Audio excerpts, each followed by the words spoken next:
क्योंकि इस वीडियो में हम लोग ये देखने वाले हैं कि आपका जो एग्ज़ाम होते हैं उसमें आप लोगों को किस टाइप से पेपर को देखने को मिलता है और उसमें किस टाइप से क्वेश्चन पूछे जाते हैं और आप उनका सिलेक्शन कैसे कर सकते हैं। तो इस वीडियो में हम लोग क्लास 12 का जो आपका शिक्षा शास्त्र एजुकेशन का पेपर होता है उसको डिस्कस करने वाले हैं। ये जो पेपर होता है ये आपका टोटल 100 मार्क्स का होता है और इसमें जो टाइमिंग दी रहती है वो होती है 3 घंटे 15 मिनट की। यहाँ पे स्टार्टिंग में कुछ इंस्ट्रक्शन दिए गए रहते हैं जो कि आप लोग पढ़ सकते हैं। जैसे कि यहाँ पे जो होते हैं, जो सबसे पहले बहुविकल्पीय प्रश्न दिए गए होते हैं जो कि सभी जो है 1 नंबर के होते हैं। उसके बाद निश्चित उत्तरीय प्रश्न आते हैं, उसके बाद लघु उत्तरीय और उसके बाद दीर्घ उत्तरीय प्रश्न दिए गए होते हैं। तो आगे बढ़ते हैं। तो यहाँ पे जो क्वेश्चन होते हैं ये हमारे बहुविकल्पीय प्रश्न से स्टार्ट होते हैं। जैसे कि यहाँ पे दिया गया है, इनमें से आपको बल्कि एक क्वेश्चन दिया रहता है, वहाँ पे 4 ऑप्शन दिए रहते हैं, उसमें से आपको एक कोई जो सही रहता है उसमें एक टिक करना पड़ता है। तो यहाँ पे जो हमको फर्स्ट क्वेश्चन दिया है वो दिया गया है, वैदिक काल में विद्यार्थी कहाँ शिक्षा प्राप्त करते थे। तो जिस टाइप से है इस टाइप से ही आपको क्वेश्चन दिए गए होते हैं और यहाँ पे आपको 4 ऑप्शन दिए गए होते हैं, जैसे कि विहार, गुरुकुल, स्कूल, मदरसा। तो जो वैदिक काल में विद्यार्थी होते थे वो गुरुकुल में शिक्षा प्राप्त करते थे, तो हमारा सेकंड ऑप्शन सही होता है, तो हम उसे ही सही लगाते हैं। इसी टाइप से आपको यहाँ पे टोटल 5 क्वेश्चन दिए गए होते हैं जो कि सभी 1-1 मार्क्स के होते हैं। उसके बाद हमारे बहुविकल्पीय क्वेश्चन के बाद आ जाते हैं हमारे निश्चित उत्तरीय प्रश्न। यहाँ पे आपको दोनों ही लैंग्वेज में पेपर दिया गया रहता है, बाइलिंगुअल होता है, हिंदी में भी दिया होता है और उसके बाद ये देखिए आपका इंग्लिश का पोर्शन भी आता है। मतलब कि आपको अगर जो हिंदी में कोई चीज़ नहीं समझ में आ रही है तो फिर आप इंग्लिश में उसे कंफर्म कर सकते हैं, लेकिन आप लोग गलत मत करिएगा।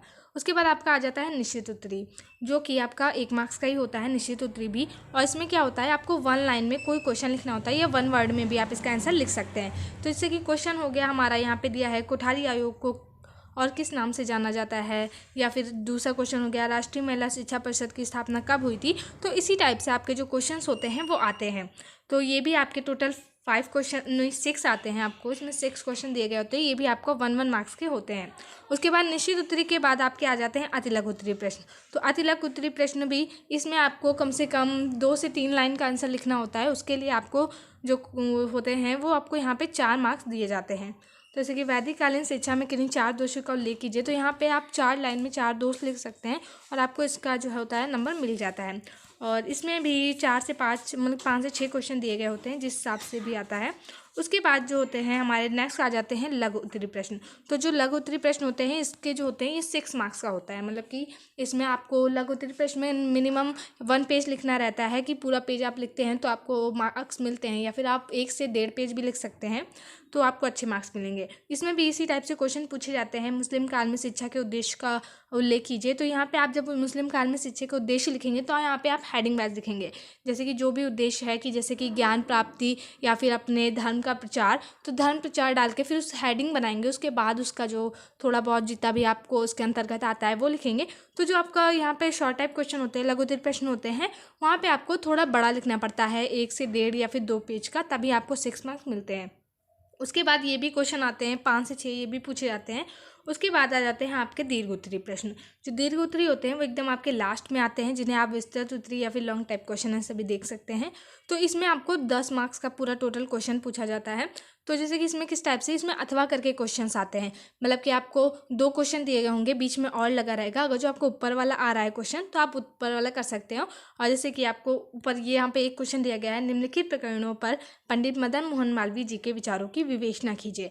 पहला दिया गया हमारा विद्यालय, दूसरा दिया गया है शिक्षण विधि। मतलब कि सबसे पहले आपको विद्यालय के बारे में बताना है, जो पंडित मदन मोहन जी के मालवीय जी के जो विचार थे विद्यालय को लेकर, हमें सबसे पहले उसके बारे में उन्हें बताना है कि वो क्या सोचते थे, क्या उसके बारे में उन्होंने बोला है, ये सारा। उसके बाद जो शिक्षण विधि उन्होंने बताई है कि बालकों को शिक्षा किस प्रकार से देनी चाहिए। 6 से 7 पेज हो गया। अगर जो आपको फुल मतलब अच्छे मार्क्स चाहिए, 8 से 9 मार्क्स, तो आप इतना बड़ा लिखेंगे, वरना मिनिमम आप 4 से 5 पेज भी लिख सकते हैं, क्योंकि ये विस्तृत उत्तरीय होता है, 10 मार्क्स का क्वेश्चन होता है, तो आपको इसमें ज़्यादा लिखना रहता है।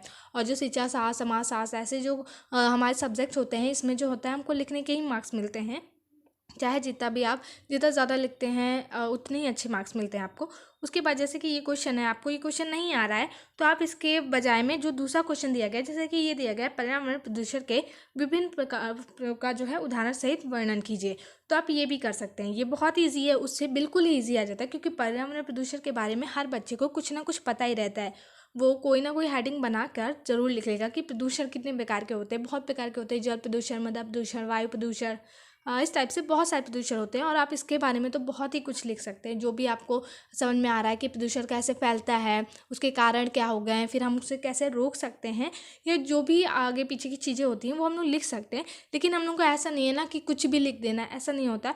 जो चीज़ सेंसिबल चीज़ें होती हैं जिससे कि एग्जामिनर अगर जो कॉपी चेक कर रहा है तो उसे भी समझ में आना चाहिए कि हाँ इस बच्चे ने कुछ लिखा है, पढ़ा है, तभी वो आपको मार्क्स देगा। ऐसे नहीं कि आपको 10 पेज का लिखना है तो आप कुछ भी लिख के आ रहे हैं, नहीं, ऐसा नहीं होता। तो ये भी आपका 10 मार्क्स का होता है। इसमें भी आपको हिंदी और इंग्लिश दोनों में ही दिया गया होता है और आप आराम से देख के लिख सकते हैं। यहाँ पे आपको टोटल 3 क्वेश्चन दिए गए होते हैं, इनमें से आपको मतलब कि तीनों करने होते हैं और मतलब कि टोटल 6 दिए गए रहते हैं और में करके।